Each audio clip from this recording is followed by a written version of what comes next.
If you potentially want to ruin someone's day, then this deck is for you. What is up, guys? This is tcgsam here, and in today's video I'm coming at you guys with a type of deck I normally don't profile, those being control decks. I have Evilswarm here. It's because I was thinking about it last format and this format and realized that a lot of the meta does require special summoning level 5 or higher monsters. Think like KASHTIRA, Branded, etc. Heck, even a deck like Vanquish Soul kind of relies on it as well, so a floodgate like Evilswarm Ophion can potentially be decent. Of course, I'm not saying this deck is particularly good, but it can be a decent anti-meta option, especially if your local area has a lot of these types of decks. But let's just hop straight into it. So I'm going to start things off with 3 copies of Evilswarm Caster. Evilswarm Caster essentially just gives you that additional normal summon, and it's not like an activated effect, so that's pretty good. It just helps you grab your rank 4s a lot easier. Next up is one Rhoda to search the caster because he is one of our extenders. And then 3 copies of Evilswarm Heliotrope. You might be like, tcgsam, why are you playing a normal monster in your deck in 2023? But the reason is because we need just Evilswarm names. So 3 unexpected die can help you grab a level 4 Evilswarm directly from your deck to make rank 4s, because the way you win the game is by summoning your Ophion, by summoning other rank 4s as well. So Evilswarm Heliotrope is needed for that. I just wanted to max on the Evilswarm monsters so we'd have the best chance of drawing them and always being able to make a rank 4 whether going first or second.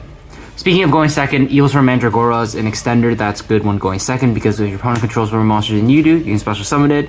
This way it can help you make rank 4, so like force out your opponent's board like Evilswarm Exoton Knight. And then 3 copies of Evilswarm Kyrkion. What Kyrkion does, it's like your follow-up.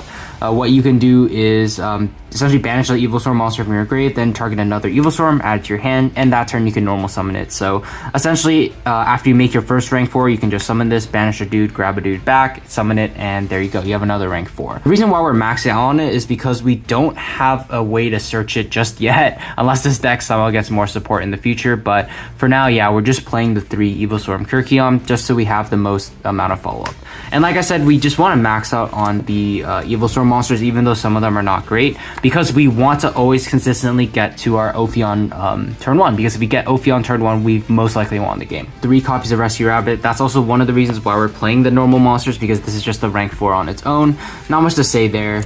And then 1 copy of Infestation Pandemic. So what this does is it makes all face-up Evilswarm monsters you currently control unaffected by other spell and trap effects this turn. And I think 1 is needed in the deck because there are a lot of ways to out Ophion in the meta right now. So if you think like the non-engine people are playing, they're playing like Dark Ruler No More, Infinite Impermanence, Book of Moon, stuff like that, and just being able to search it off Ophion every time just means that, well, you have a way to in-engine protect it from cards like that. So your opponent needs to have 2 for it to actually be able to out the Ophion.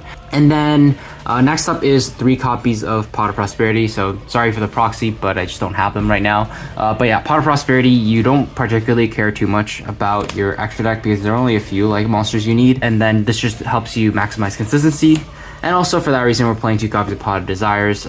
Just being able to dig for cards when going first and second is really good. And there's not too many like important cards in this deck, aside from maybe like Pandemic when going first. And now for the non-engine, I'm playing 3 copies of Shifter. You don't care at all about your graveyard, so being in the main deck can be really good against most of the meta decks out there, aside from like KASHTIRA and like Labyrinth, of course. But just being able to potentially pass the turn of some other decks out there is just really good because that gives you a chance to play, and you just need that when going second. I also played 3 copies of Super Polymerization, so I think specifically in this deck it's good because you need a way to like clear monsters a lot of the time and establish your Evilswarm Ophion. So against like those decks out there, just being able to Super Poly them can be really good and just clear out their boards. It's good going first and going second, and I think for that reason we want to play this card. And then we are playing Floodgates, unfortunately, but that's kind of what this deck needs. 3 copies that goes in match. Your deck is all darks essentially, and all the monsters that matter in the extra deck are mostly dark, so you can get away with playing this. It's pretty good against most of the decks out there. Same with There Can Be Only One. So your monsters are all like different types, so the only thing this would stop is like Rescue Rabbit into Heliotrope. This just slows down a lot of decks out there, and can even be game ending against decks like Dragon Link, for example. So definitely want to play those. And then lastly, 3 copies of Dark Ruler No More for the non-engine. I just wanted something, a huge, like a big blowout. And you're going to notice that all of my non-engine slots are blowouts, and that's because I don't think this deck can really afford to trade like 1-for-1 with cards like Ash Blossom and such, just because this deck is a little bit weaker in terms of power. You need these like big blowout cards in order to compete. So yeah, we're playing 3 copies of Dark Ruler no more. And moving on to the extra deck, we're playing 2 copies of Evilswarm Ophion. So Evilswarm Ophion has that very powerful effect where floodgates level 5 or higher monsters being special summoned. Like I mentioned, it stops like KASHTIRA, stops Branded. There's just so many other decks out there as well. Any like synchro based strategy or fusion based strategy, it's just like impossible for them to deal with this. You can't even like kaiju it, for example. So that's another thing. You can't Santa Claus it either. It's not going to lose out to Kurikara because its effect just never activates. And like I said, you do have Infestation Pandemic to search to protect it from those spell and trap outs. So it's very difficult for your opponent to actually out this card unless they specifically have 2 like non-engine ways to out it, which, well, if they have it, there's not much you can do there. But if this card sticks, usually you're just winning the game. 1 copy of Evilstorm Bahamut. This one you don't really have to play because you have to discard an Evilstorm monster. It's not like the best thing in the world, but I wanted to play it just in case there are like monsters that were like difficult to out. You can just summon this and attempt to take it. And then 1 copy of Evilstorm Exile Knight. It's funny, it does hold the Evilswarm name, so you can protect it from like imperm with like Infestation Pandemic, but this is just a good going second card to like clear boards.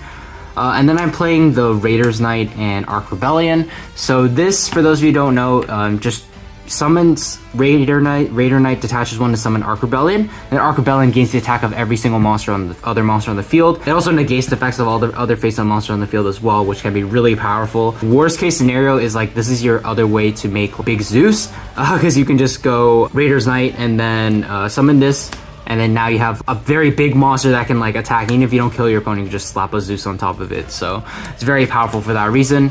1 copy of Tornado Dragon just for the back row matchups, and then Baguska for like all the decks that end up losing to Baguska, but not to like a card like Evilstorm Ophion. So for example, against like Flunder, this can be pretty decent. Of course, you can't sit on it like all game, but this at least gives you a chance to like keep surviving and playing from there. You can play this package. The only reason I play it is because it's an accessible 4 material Zeus package, but like I mentioned, like you can just play the Raiders Knight instead, so you don't really have to play this. If you don't want to play these, you can play a card like Underworld Goddess instead, just because there are going to be like towers type monsters that like you just want to respect.